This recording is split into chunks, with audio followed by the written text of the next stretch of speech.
Hello दोस्तों, आप सभी कैसे हो? उम्मीद है कि अच्छे होंगे। आज हम बात करने वाले हैं उड़ीसा में स्थित जगन्नाथपुरी मंदिर की। तो उसके बहुत ही रोचक तत्व हैं जो कि जान आज भी रहस्यमय बने हुए हैं।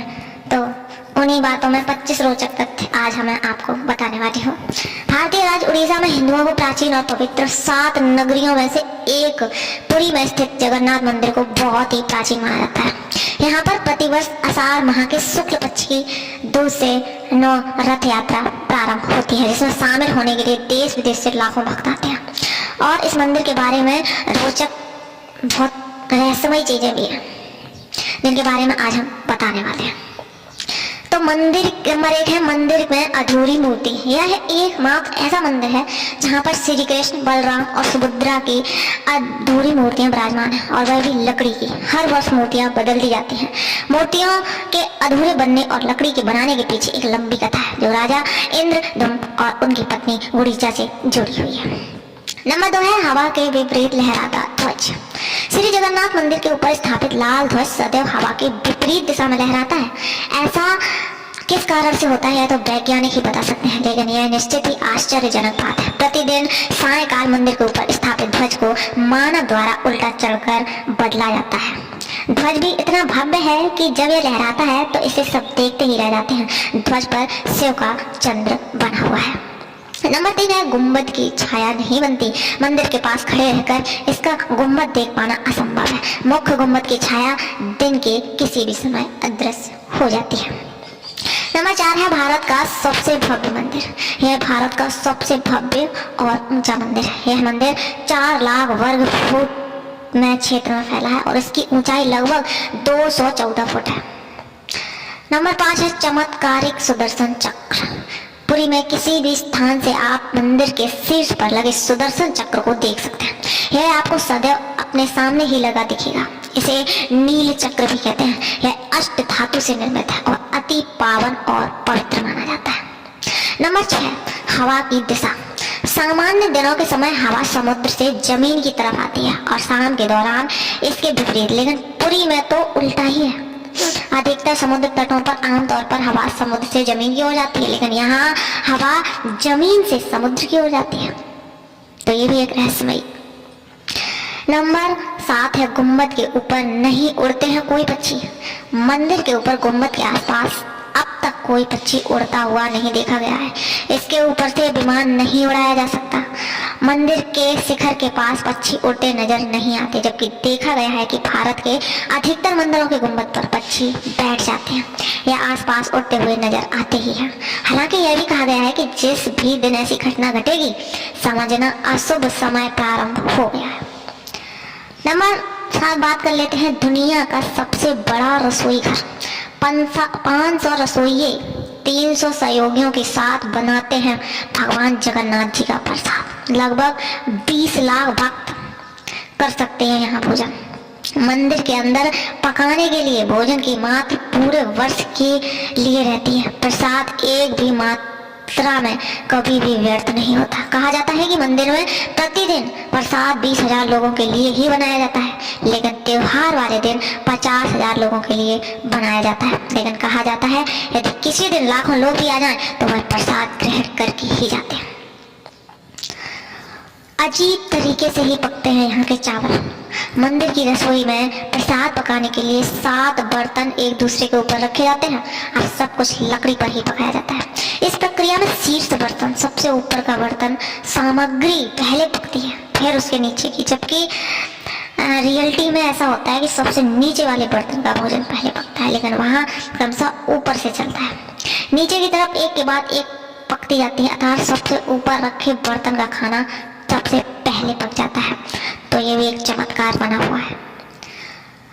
समुद्र की ध्वनि।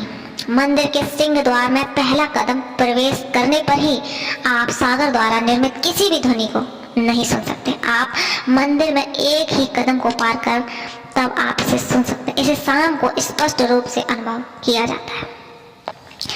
मतलब समुद्र की इतनी तेज आवाज आती है, लेकिन मंदिर के अंदर आपको कोई भी आवाज आपको सुनाई नहीं देगी। बाहर की दुर्गंध भी नहीं आती भीतर।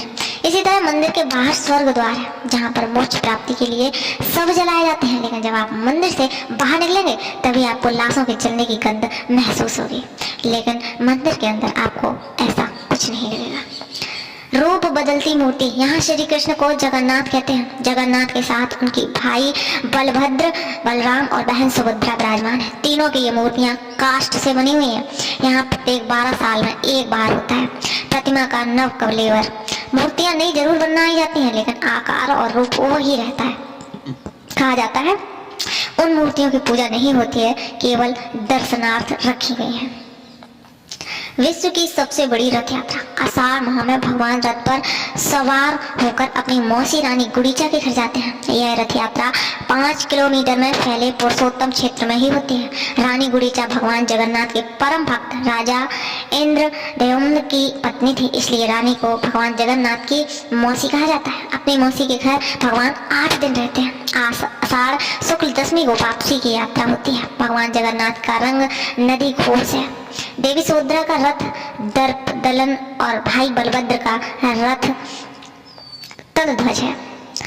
पुरी के गजपति महाराज सोने की झाड़ू उभारते हैं, जिसे छेरा पर्रण कहते हैं। उसके बाद रथ यात्रा शुरू होती है। अगला फैक्ट है, हनुमान जी करते हैं जगन्नाथ की समुद्र से रक्षा। माना जाता है कि 3 बार समुद्र में जगन्नाथ जी के मंदिर को तोड़ दिया था।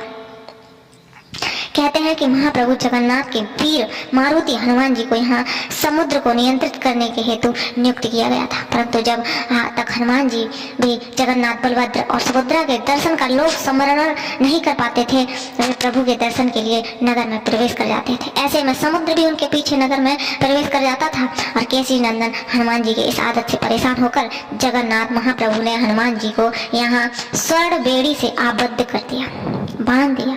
यहाँ का जगन्नाथपुरी में ही सागर तट पर बेड़ी हनुमान का प्राचीन और प्रसिद्ध मंदिर है। भक्त लोग बेड़ी में जकड़े हनुमान जी के दर्शन करने के लिए आते हैं और बेड़ी में जकड़े हनुमान जी उस मंदिर की समुद्र से रक्षा करते हैं। हनुमान जी ने समुद्र की आवाज को भीतर जाने से भी रोका है। एक बार नारद जी ने हनुमान जी को बताया कि समुद्र की आवाज के कारण प्रभु मंदिर के भीतर सो नहीं पाते हैं। तब हनुमान जी क्रोधित होकर समुद्र को वहां से दूर हटने को कहा। इस पर समुद्र देवता ने प्रकट होकर कहा कि मेरी आवाज तो आपके पिता पवन देव के कारण ही चारों दिशाओं में जाती है, आप उनसे विनती करें। तब हनुमान जी की पवन देव से इस आवाज को रोकने को कहा। कहते हैं पर पवन देव कहते हैं कि पुत्र, यह संभव नहीं है, परंतु तुम्हें एक उपाय बताता हूँ कि तुम्हें मंदिर के आसपास ध्वनि रहित वायु कोशीय व्रत या विवर्तन बनाना होगा। हनुमान जी समझ गए। तब हनुमान जी ने अपनी शक्तियों से खुद को 2 भागों में विभाजित किया और फिर वे वायु से भी तेज गति से मंदिर के आसपास चक्कर लगाने लगे। इससे वायु का ऐसा चक्र बना दिया कि समुद्र की ध्वनि मंदिर के भीतर न जाकर मंदिर के आसपास ही घूमती रहती है और मंदिर में श्री जगन्नाथ जी महाराज आराम से सोते रहते हैं। पांडवों ने किए थे यहाँ पर दर्शन।